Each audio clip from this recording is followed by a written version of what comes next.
today we're going to be talking about multi-fuel for the U.S. stove model 8500 furnace specifically. And we've got three different types of pellets here from different manufacturers. And each one is different in the size and the consistency of the pellets. You'll have to burn the individual ones to find out which burns hotter, which creates more ash, and so on and so forth. As you can see, there's a color variation in the pellets themselves. For example, this first one here, it's a very light color, which indicates that there's less foliage and less bark in these pellets and more hardwood. You can also take the pellets and you can smell them to determine whether it's pine or hardwood. The hardwood obviously is going to burn hotter.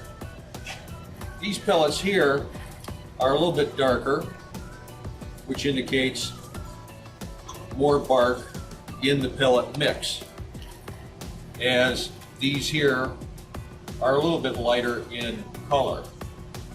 Now, if you pan down to the pellets on the paper here you can see the first batch, fairly uniform in size. They're all under an inch and a quarter max. The 8500 model stove likes consistent fuel. You look at the center one here, and these are very uniform. They're a little darker in color. But these here will feed more consistently and give you a better consistent heat range with the furnace. Going over to the third fuel here, you can see the length of these pellets, and they're all 1.5 inches, 2 inches, some of them are smaller. But what happens with these pellets is they create a log jam down at the bottom of your hopper where the auger is at. It's going to stop fuel from going into your furnace, and therefore your heat range is going to lower in the burn chamber. So it's necessary that you look at these different types of pellets and decide which one's going to burn best in your machine. Obviously, the other point to consider in any fuel that you're burning is the moisture content. You can have the best pellet in the world, but have a high moisture content, and it's not going to burn well. Just like putting gas in your car that has water in it. It's going to hiccup, it's not going to produce the power, it's not going to produce the BTUs. And of course, with any pellet furnace or stove, like putting a wet log on a campfire, it creates creosote and it burns slow. So you want to keep that in mind. Now we'll move on to the next type of fuel. Here you see two alternative fuels available. First we have the cherry pits, and these might not be available in your area, but these are a very hot burning fuel, very clean burning fuel, and basically all they are just small little hollow balls that are hardwood. The nice thing about this fuel is they're very consistent and they feed very evenly. Therefore, your furnace will run at temps, reliable temps, plus or minus probably 10 degrees of wherever your heat range setting is at for the U.S. stove model 8500. Over here you can see corn. The corn is uniform in size as well, and I have not burned any corn in this unit.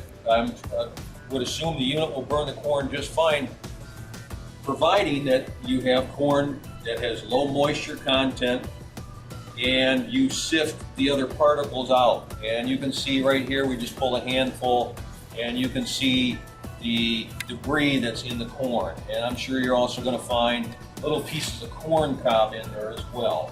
But there's a fair amount of debris that is in the corn. Which leads us to the next issue, is you're probably going to want to screen your fuel for this stove. You're going to get a lot of debris out of these different types of fuel. And I'll talk to you in just 1 minute about that. Now here you see I've laid down some of the debris that has been sifted out of the cherry pit fuel.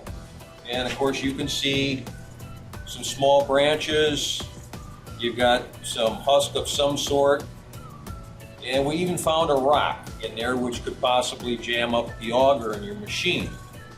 Now, we don't get a lot of this stuff in the cherry pits. We've probably gone through, maybe 2 tons to get this amount here. But when you look at something like this,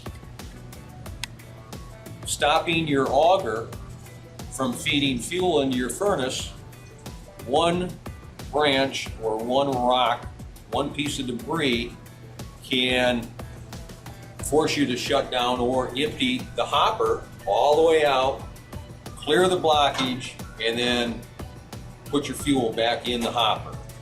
So by sifting your fuel saves you a lot of downtime, and it also allows you to run all season long without having to clean the hopper. It's certainly worth the time to sift your fuel, run it through a screener. And we'll show you a screener here in just a couple minutes.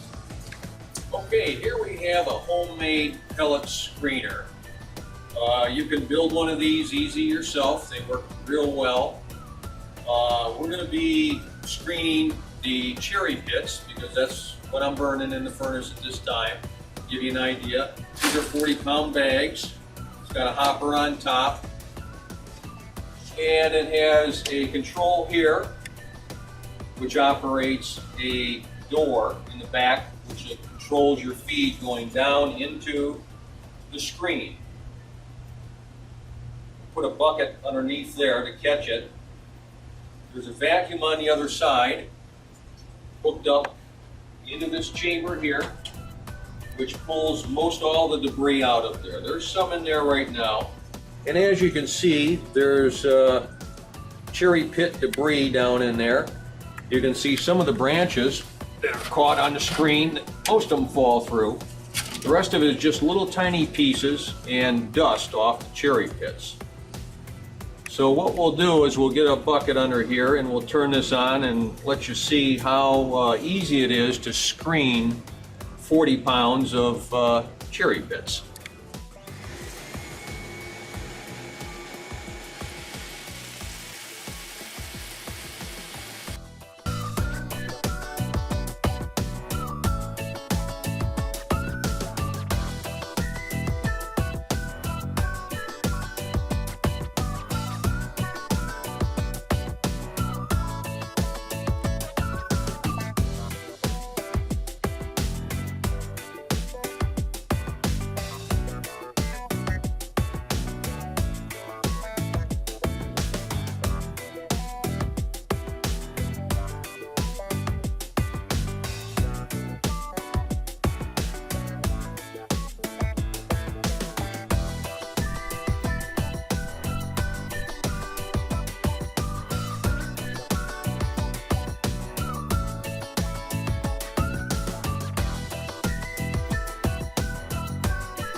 Another little trick for making it easy to move your pellets into your house or your basement. And I have my furnace in the basement with the pellets on pallet supports on the bottom to keep them up off the ground, keep the moisture on. We also have a wide air gap in between the block and the pellets. And you're going to want probably 3 to 5 inch gap in there. Allow the air to flow around your pellets. To make it easy to get these bags down here, you can install a chute through your wall. This is cement block. It's a little more complicated to get it in. I had this fabricated at a local steel shop, and we basically just cut the hole in the wall and put the chute through. It comes out the outside with a lid, watertight lid on the outside that is locked from the inside, and it's very convenient. You just have someone slide them right down and you just stack the bag. Saves you a lot of time and a lot of energy. Okay, now that you've seen the pellet screener work and get an idea how simple it is to use to provide trouble-free operation of your furnace, keep one thing in mind on these cherry pits. The amount of debris that we get out of the cherry pits is far, far less than the sawdust that you'll get out of those pellets. There's an extreme amount of sawdust that comes off the pellets, and that will also clog your auger and prevent fuel from feeding into your stove. Pellet screening is by far the way to go. Now, if you have a problem with moisture, and I have had many times, you go to the farm store, you buy pellets, you get them back, and next thing you know they're not burning because they got moisture in them. I recommend placing and storing the pellets that you're going to use immediately around the vicinity of your wood stove, because you get heat off of the stove and that will help dry the pellets out, as well as possibly putting a dehumidifier in the area that you're using. Now, one neat little trick that we kind of worked with last year that works real well, these plastic bags are sealed. If these bags sit outside, the bags will weep moisture both in and out. If you get your bags stacked up in the vicinity of your stove, the moisture is controlled in the storage room where you're storing them, or you have the wood stove close by, you can speed the evaporation of that moisture out of your fuel by perforating the sides of the bags. And that's very easy to do. You can take and fashion a little paddle out of plywood. We just did 1/2 inch plywood and used 1 1/4 inch roofing nails. Drilled some holes in it and drove the nails through. And they're very simple to use. You just take it and just smack the bag. And it perforates the bag and allows moisture to flow through the fuel and out. And it'll dry your fuel out in probably half the amount of time, or even quicker, by just leaving the bags there by themselves. So this is a nice little trick, works real easy, and your bags will not rip apart when you lift them up and spill all over the floor. They hold together real nice. So a nice little trick if you want, if you got fuel that you need to dry out. Thanks for watching.